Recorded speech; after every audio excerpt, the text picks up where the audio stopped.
Hey guys, so Alex Kahn here, and I finished all 10 houses of Halloween Horror Nights 29, Universal Studios Florida. Got my list of my favorites, and I just want to say, I was able to do all 10 houses in one night, and that's even without the stay and stream. What that meant was a lot of fast walking and we missed all of the shows. But hey, I can do the shows on another night and then do my favorite houses another night. So let's do my top 10 favorite houses of Halloween Horror Nights. I'm just going to start from the very bottom here because I got to mention the worst one. And this is the only house I just didn't like. It was just really awful. And this is the Nightingale's Blood Pit. Like, I love the whole concept, that we're going to be in this gladiator arena type deal. I feel like the execution was awful, though. The costumes of the giant carrion birds coming in, they looked really bad. They looked like they were Party City quality. I just didn't get it. Yeah, sure, I know there are carrion birds that would feed on corpses, but the thought of giant birds, like attacking gladiators, it just didn't seem very terrifying to me, and I think the execution was the worst bit of it. But cool concept, though. Now, the rest of the houses, the remaining nine houses, I liked all of them. And so let's just go into number nine here. And, well, here, let me put a disclaimer out. Number nine through seven, they were all equally good. Number nine is Yeti, Terror of the Yukon. Like, it was a really cool set. You're out in the frontier, and you're seeing these frontiersmen taking out giant Yetis.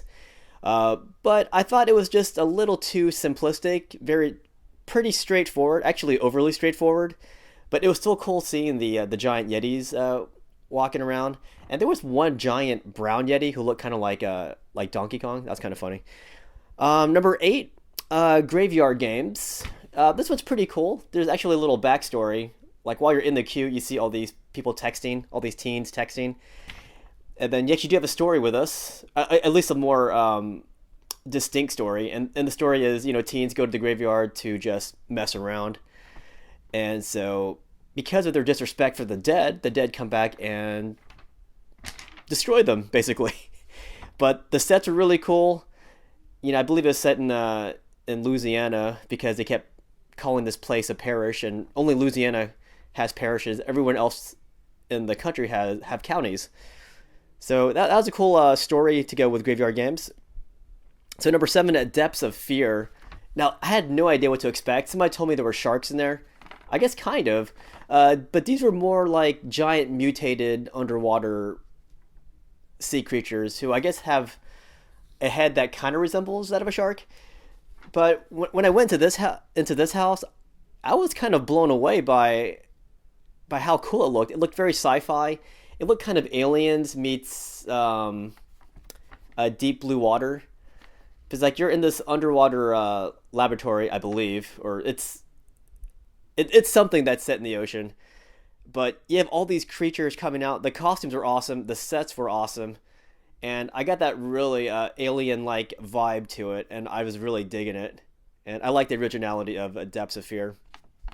All right, so the next four houses, actually the next five houses, you can also mix these around because they're all equally good. But for now, number six will be Killer Clowns from Outer Space. I love the freaking movie. I watched that when I was a kid. That was back in the 80s, mind you. And I felt like this house, along with the next five houses, it really put me into the movies. Like I felt like I was in the movie. It had that one clown that starts boxing people, and then eventually it knocks that. In the movie he knocks the sheriff's head off, but they don't show that in the house. But they show a lot of other things, including the giant clown at the end.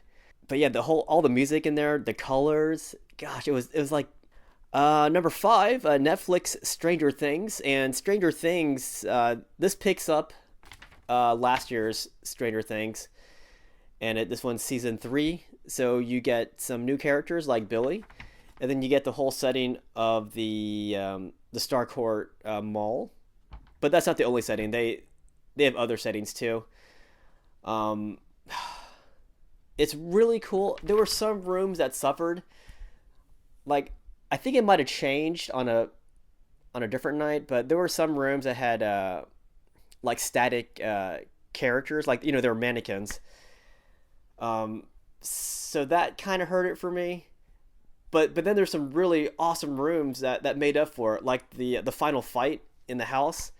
We have 11 going like this. Then you have like Nancy nearby. Wait, is it Yeah, Nancy. But yeah, they have a.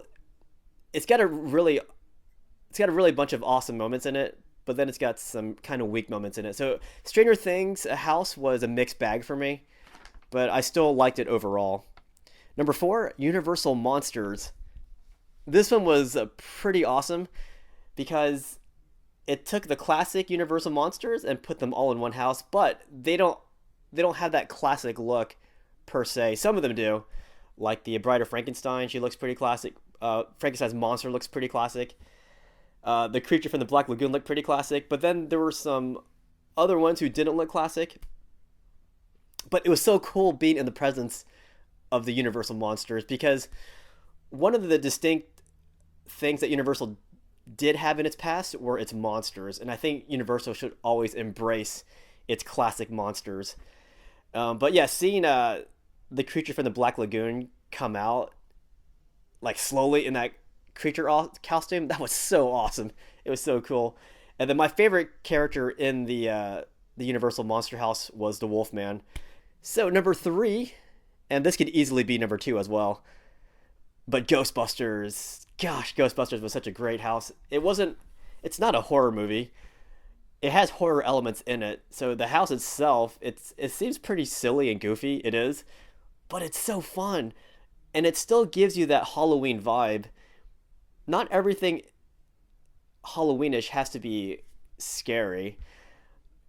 It just has to remind you of the spirit of Halloween, which, the supernatural things, which isn't necessarily scary. But yeah, this one's like being in the movie too. You start off in the library, you go around, you check out the firehouse where the Ghostbusters live, or where they work. But there are so many cool homage rooms in this house that puts you in the movie. It's just so awesome. Oh man, it was just so cool. I can't really explain what was so good about it. It was just so fun. It was such a fun house, and I hope they bring Ghostbusters back another year too. This is really good. Even a Ghostbusters scare zone would be awesome, where you could see the Ecto-1 in the street. All right, so number two, and Jordan Peele's Us. I cannot believe the recreations they did for this movie. It was so perfect. If you've never seen the movie, this house might not make sense to you, but man, it is.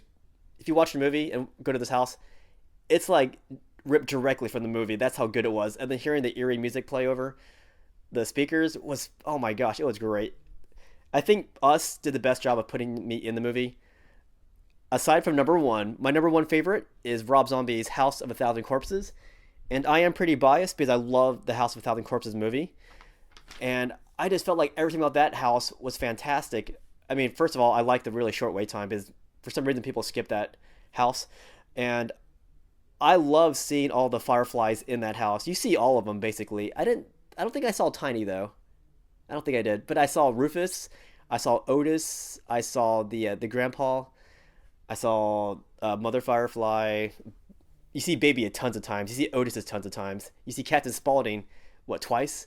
You see Dr. Satan. Dr. Satan's awesome. But Dr. Satan isn't a Firefly, though. But those are my top 10 houses ranked. So what do you guys think about it? And give me your opinions.